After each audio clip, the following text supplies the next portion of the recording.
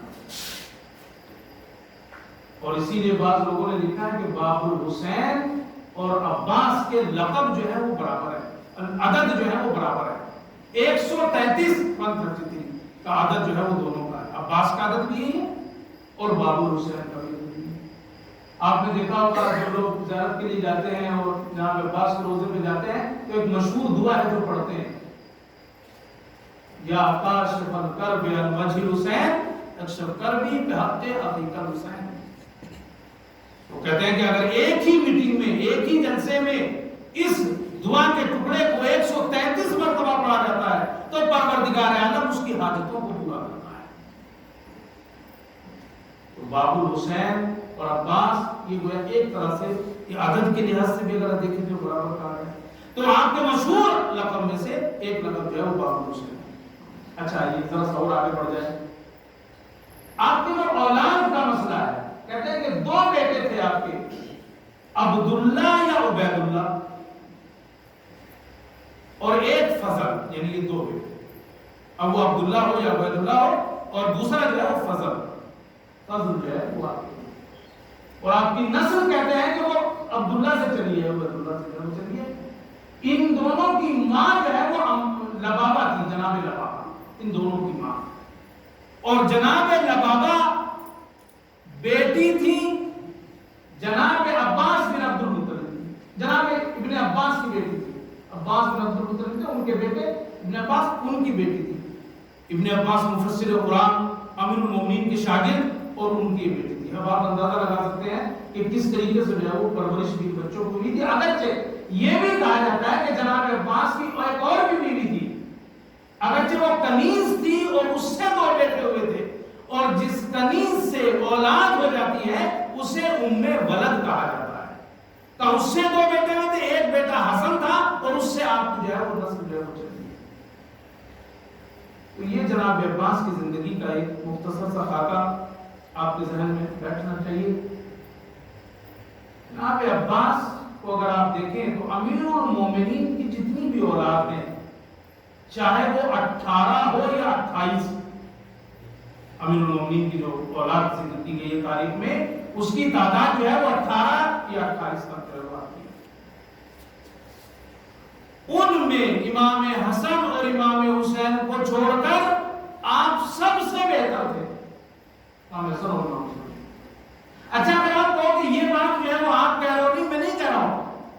جب آپ ائمہ معصومین علیہ السلام سے دیکھیں گے، جناب عباس کے سلسلے میں جو ذکر ہوا ہے اس سے خوب اندازہ ہو جائے گا۔ جناب عباس کے 2 زیارت نامے ہیں۔ جناب عباس ایک زیارت نامہ اور مشہور زیارت نامہ جسے ہم پڑھتے ہیں وہ چھٹے امام سے ہے، السلام علیکہ ایھا العبد الصالح المطیع للہ ولرسولہ۔ ایک زیارت نامہ تو یہ ہے جناب عباس کا جو مشہور، اور ایک زیارت یا جو کلمات ہیں جس میں جناب عباس کی فضیلت بیان کی ہے وہ زیارت ناحیہ ہے جو امام زمانہ کی طرف سے ہے، اور اس میں جو ہے وہ جب ہم ان جملوں کے اوپر نظر کرتے ہیں جو اس میں بیان کیے گئے ہیں اور جو اس میں ہے، صاف اندازہ ہوتا ہے کہ اولاد امیر المومنین چاہے اس کی تعداد 18 ہو چاہے اس کی تعداد 28 ہو، جناب عباس سے بہتر جو ہے کوئی اور نہیں تھا۔ بالکل ایسے ہی زیارت نامے شروع ہوتے ہیں جناب عباس کے جیسے دوسرے معصومین کے ہوتے ہیں، وہی اذن دخول، سلام اللہ وسلام ملائکۃ المقربین والانبیاء والمرسلین والشہداء والصدیقین۔ جب آپ اذن دخول مانگتے ہیں کیا کہ تو بالکل ایسے جیسے دوسرے ائمہ کی جو ہے اذن دخول مانگ رہے ہیں، اللہ کا سلام ہو، ملائکہ کا سلام ہو، انبیاء کا سلام ہو، شہداء کا سلام ہو، صدیقین کا سلام ہو۔ اللہ کا سلام ہونا کسی کے لیے یہ کوئی چھوٹی بات نہیں ہے، یعنی ہمیشگی کی رحمت آپ کے لیے، ہمیشگی کی رحمت ہے۔ اور اس کے بعد آپ دیکھیں شروع ہوتی ہے بات زیارت ناموں میں، جب ان 2 ٹکڑوں کو دیکھیں گے، السلام علیکہ یا ابن امیر المومنین۔ کتنا بڑا شرف ہے یہ، امیر المومنین کسی کے باپ ہو، علی کسی کے باپ ہو، بڑا شرف ہے یہ۔ کچھ باپ ایسے ہیں تاریخ میں کہ بیٹے نے کبھی نہیں چھوڑا کہ ان کا نام جو اپنے نام کے ساتھ نہ لیا ہو، سب کی بات چھوڑ دو، میں صرف امام علی کو لے لیجیے۔ نہج البلاغہ پڑھیے آپ، امام علی کے جو خطبے ہیں سرمان، امام علی کے جو چھوٹے چھوٹے کلمات ہیں، امام علی کے جو لیٹر ہیں، آپ نہج البلاغہ میں دیکھیے، جہاں بھی امیر المومنین ذکر کرتے ہیں آپ کو کہیں نہیں ملے گا کہ آپ نے صرف علی کہا ہو، آپ نے ہمیشہ کہا علی ابن ابی طالب، ہمیشہ کہا علی ابن ابی طالب، یعنی ہمیشہ فخر کر رہے ہیں اس بات کے اوپر کہ میرا باپ جو ہے وہ ابو طالب ہے۔ عزیزو، جس طرح علی کے لیے ابو طالب ان کے باپ ہے یہ فخر ہے، اسی طرح جناب عباس کے لیے اہم ترین فضیلت اور فخر کی بات یہ ہے کہ وہ امیر المومنین کے لیے السلام علیکہ یا ابن امیر۔ تو یہ دوسری فضیلت جب ہم زیارتوں میں جاتے ہیں، کہا گیا معدن العلم، علم کا خزانہ ہے جناب عباس۔ شیعہ علماء تو مانتے ہی ہے تقریباً، لیکن شیعہ علماء کے علاوہ بزرگ علماء اہل سنت نے بھی یہ بات لکھی ہے کہ جناب عباس کا علم علم لدنی ہے۔ علم لدنی یعنی وہ علم ہے جو انہیں اللہ کی طرف سے ملا ہے۔ اب یہ آپ کہہ سکتے ہیں کہ ہو سکتا ہے ایک واسطہ اس میں آ جائے امیر المومنین کی ذات، وہ دونوں طریقے سے ہو سکتا ہے۔ امیر المومنین نے کہا کہ میں نے اپنے بیٹے عباس کو اسی طرح سے علم سکھایا ہے جس طرح چڑیا جو ہے وہ اپنے بچے کو دانا دیتی ہے۔ یہ وہی جملے ہیں جو امیر المومنین نے اپنے لیے کہے ہیں کہ رسول اکرم نے مجھے اس طریقے سے علم سکھایا ہے جس طرح چڑیا جو ہے اپنے بچے کو دانا دیتی ہے، جس کا صاف مطلب ہوتا ہے غذا دینے کا یہ وہ طریقہ ہے کہ جو اس کے پاس ہوتا ہے، جو اس کے منہ میں ہوتا ہے، وہ جو کا تو منتقل کر دیتی ہے۔ یعنی جس طرح سے رسول کے پاس جو کچھ تھا وہ آپ نے علی کی طرف منتقل کیا، اسی طرح علی کے پاس جو کچھ تھا وہ آپ نے عباس، جناب عباس کی طرف جو منتقل کیا۔ آپ کا جو علم ہے وہ علم لدنی، اور اگر یہ بھی چھوڑ دیں آپ، یہ کیسے ہوگا وہ کیسے ہوگا، اگر اس کو چھوڑ دیں تو یہ تو ماننے میں کوئی قباحت ہونی ہی نہیں چاہیے کہ آپ امام علی کے شاگرد ہیں۔ تو امام علی کے جو دوسرے شاگرد ہیں اگر آپ انہیں دیکھو گے، چاہے وہ جناب میثم ہو، چاہے وہ حبیب بن مظاہر ہو، یہ وہ ہے جو غیر کا علم جانتے تھے۔ آپ نے ہمیشہ مسائل میں وہ واقعہ سنا ہے جناب حبیب بن مظاہر کا اور میثم تمار کا، انہوں نے کہا تھا یہ بوڑھا ہوا ہے ہوگا اور اس کی داڑھی جو ہے وہ خزان ہوگی خون سے، تو انہوں نے بھی پلٹ کے کہا تھا کہ صاحب یہ جو ہے وہ اس کو پھانسی دی جائے گی اس کے علی میں۔ یہ سب بات کی باتیں کون بتا رہا ہے؟ یہ علی کے وہ شاگرد ہیں۔ تو اگر علی کے یہ شاگرد علم کس منزل پہ ہو سکتے ہیں تو جناب عباس کیوں نہیں؟ اور اسی لیے وہ مشہور واقعہ ملتا ہے کہ رجف کے کسی عالم نے کہہ دیا تھا کہ جناب عباس کی شجاعت کو شک نہیں ہے، لیکن ان کا علم اتنا نہیں تھا، تو جناب عباس نے خان میں آ کے کہا تھا تجھے جو علم ملا ہے کتنے واسطوں سے ملا ہے، کتنے ذریعوں سے ملا ہے، اور جو ذریعے ہیں اس میں کتنے بااعتماد ہیں کتنے بااعتماد نہیں ہے، اور اس علم کے اوپر فخر کرتا ہے، اور جس کو علم ڈائریکٹ اس کے باپ سے ملا ہو اس کے علم پر شک کرتا ہے۔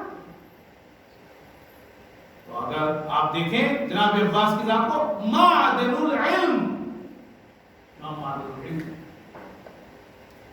زیارت کے فکروں میں ہے صلب الایمان،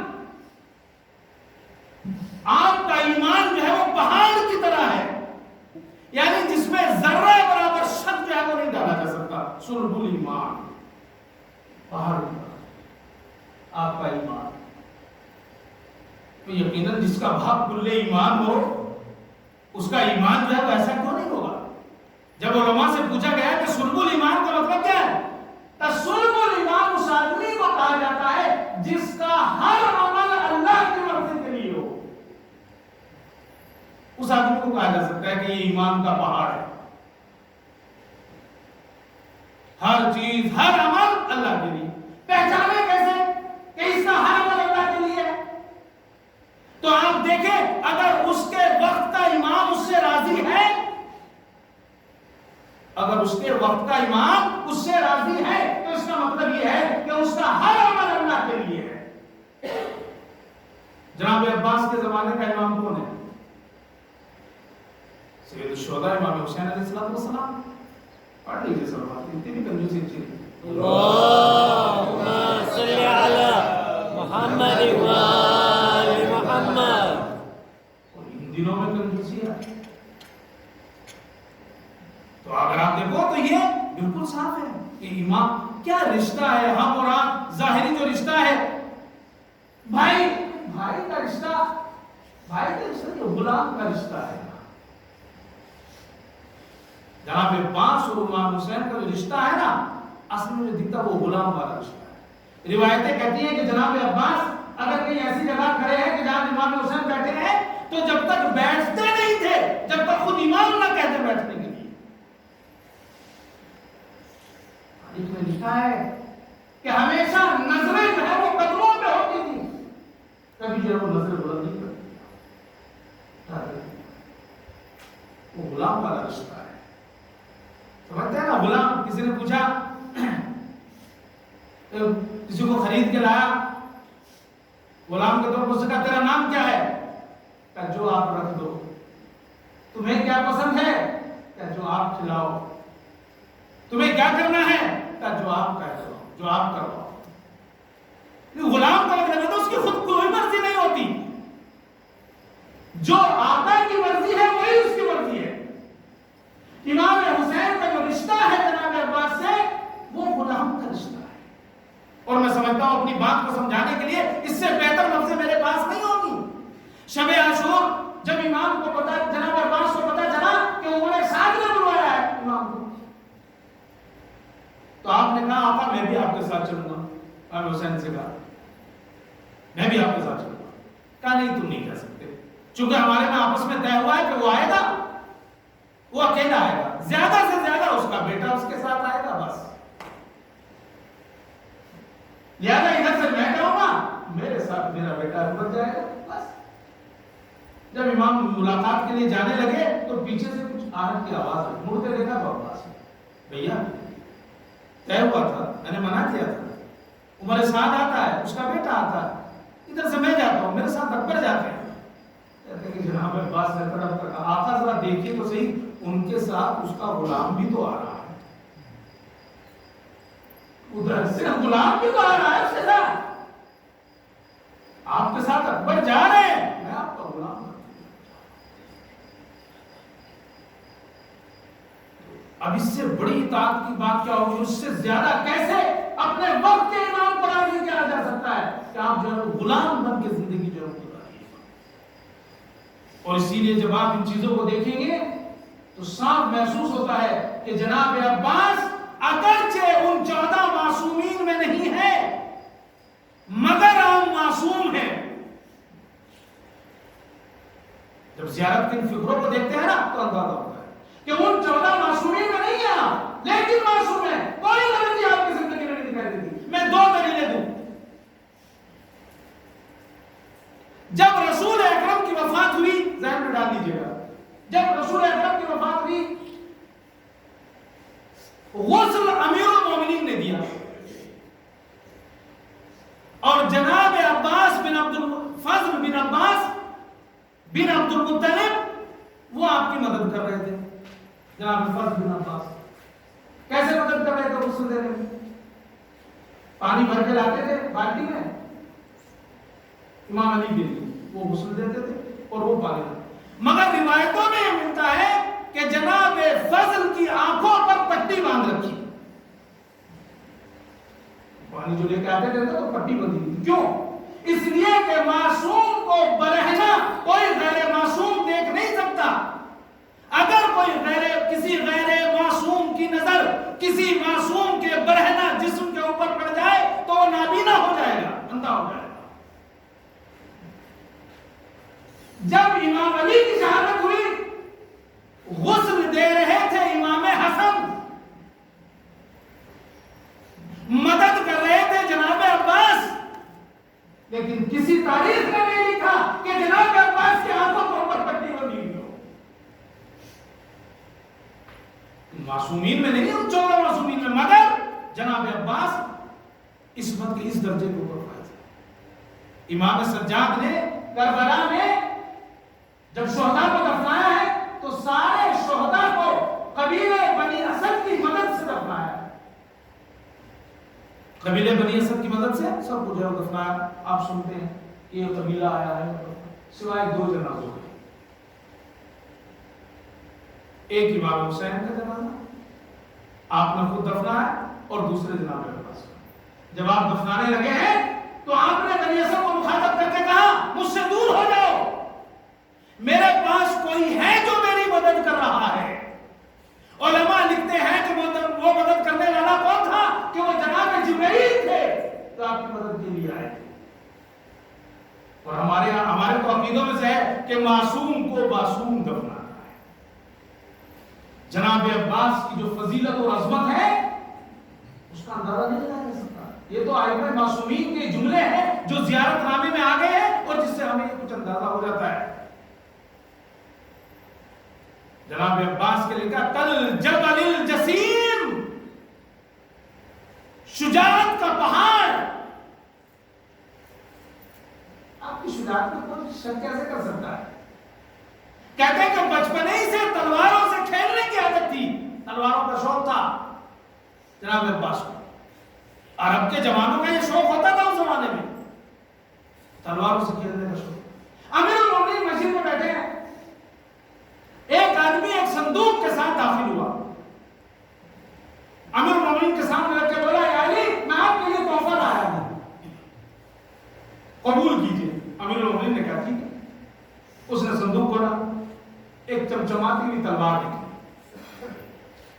ظاہر سی بات ہے اگر کوئی تحفہ لا رہا ہے تو عام تلوار تو ہوگی نہیں، تلوار کی بھی کچھ خصوصیت رہی ہوگی۔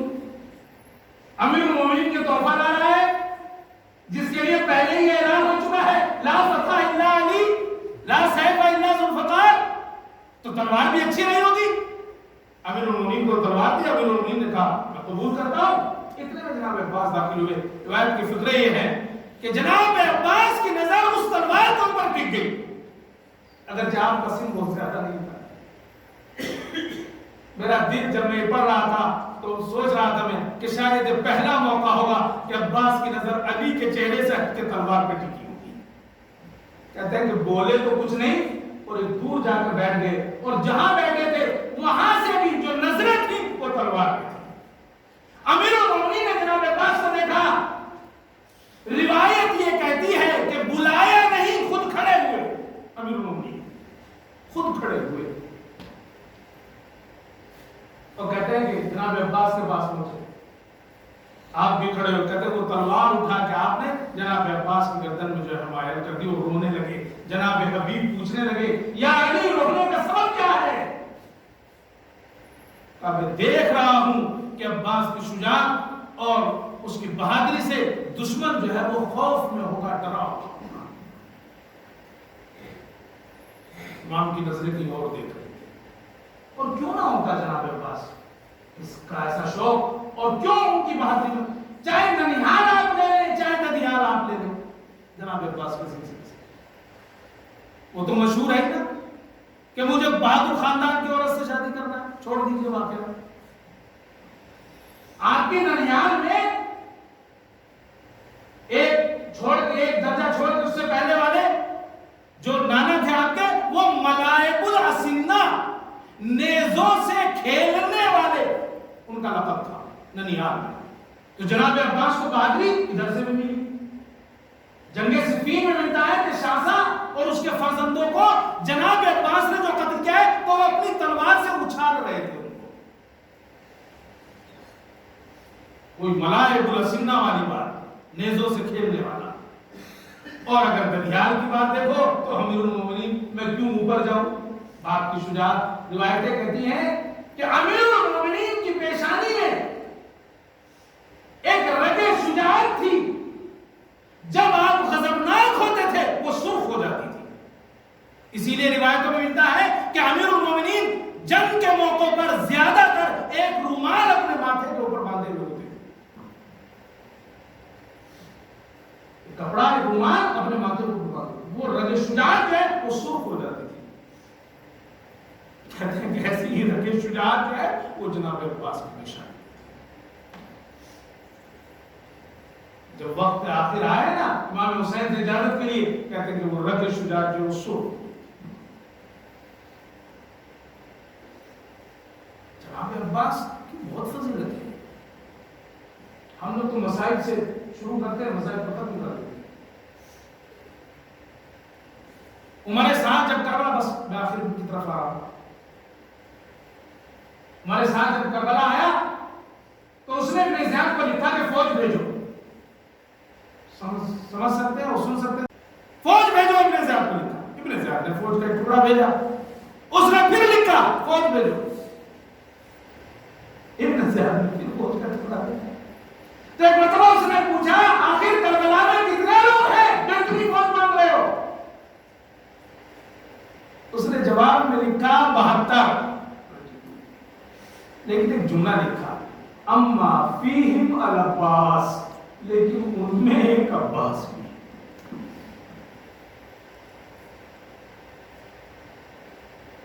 ہے تو 72, اما فیہم العباس, ان میں ایک عباس ہے.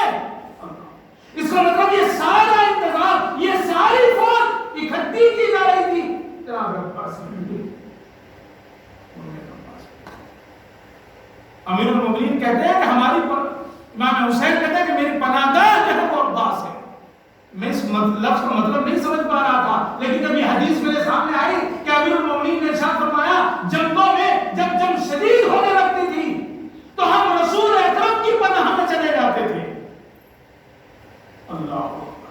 اور ادھر امام حسین کہتے ہیں کہ ہماری پناہ گاہ جو ہے وہ عباس ہے. کہنا چاہتا ہوں آقا صرف آپ کی پناہ گاہ عباس نہیں ہے, زینب کی بھی پناہ گاہ عباس ہے.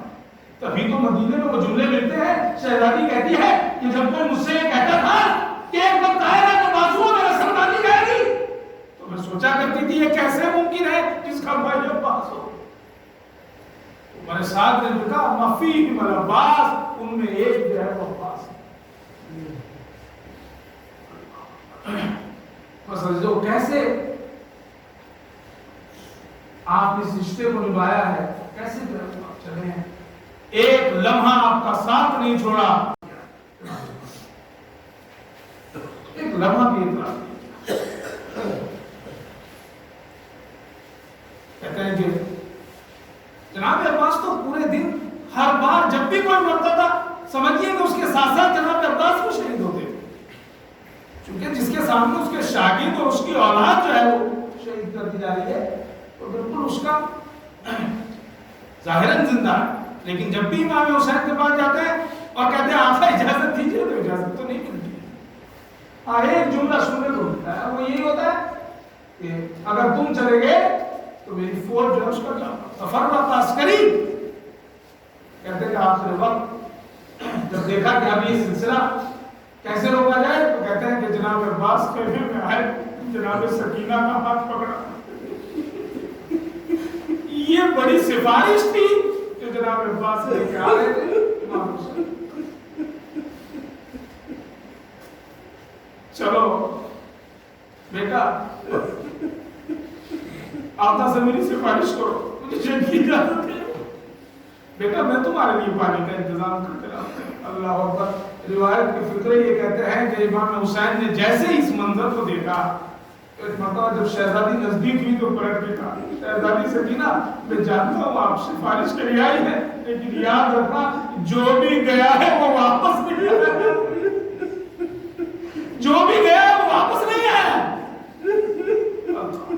خیر اجازت تو ملی اور آپ نے وہ مشق لی، دریا کی طرف آئے، گھوڑے کو پانی میں جو ہے وہ اتار دیا، یہاں تک کہ اس کے پاؤں جو ہے پانی میں ڈوب گئے، ایک چلو میں پانی بھی لیا۔ آپ دیکھتے ہیں جب آدمی پانی میں دیکھتا ہے تو اسے اپنی صورت دکھائی دیتی ہے، لیکن یہاں الٹا معاملہ تھا، یہاں اپنی صورت نہیں، یہاں سکینہ اور اصغر کی صورت دکھائی دے رہی ہے۔ یہ کیسے، میں کیسے پانی پیوں گا؟ کہتے ہیں پانی کو پانی کے منہ پہ مار دیا، مشق کو بھرا اور چلے۔ اجرکم اللہ، آپ کی آنکھیں اگر نم ہو جائے تو غصہ دے لیجیے گا شہزادی کو، غصہ دے لیجیے گا امام حسین کو، غصہ دے لیجیے گا شہزادی زینب کو۔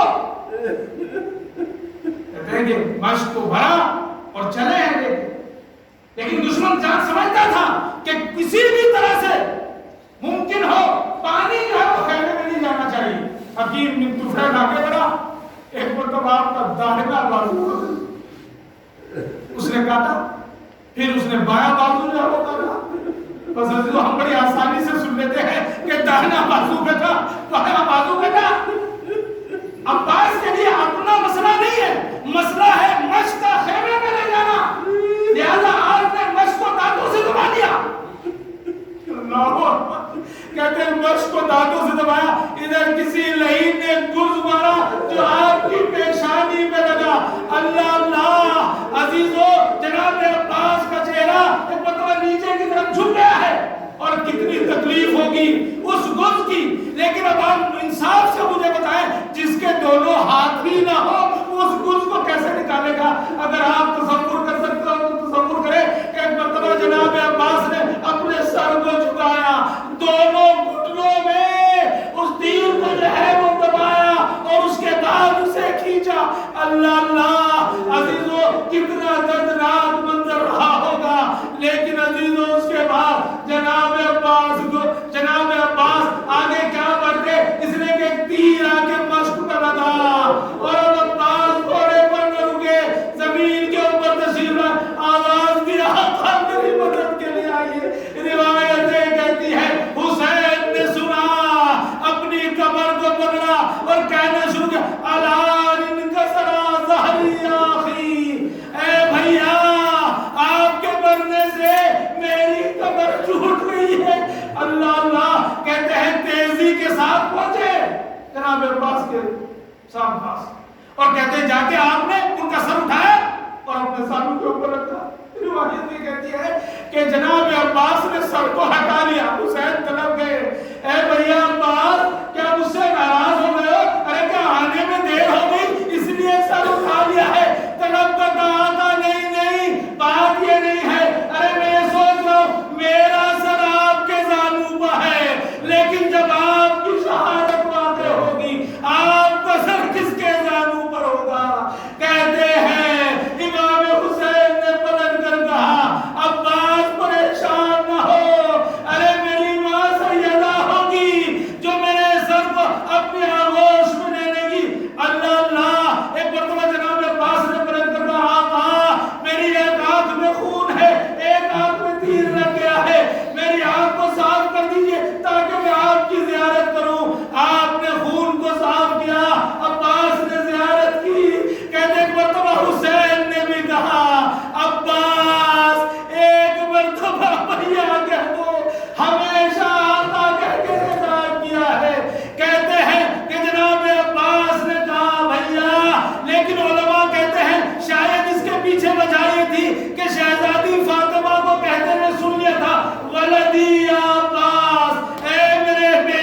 مجبور کر دیا، ورنہ میں آپ کو بہن کہہ کر پکارتا۔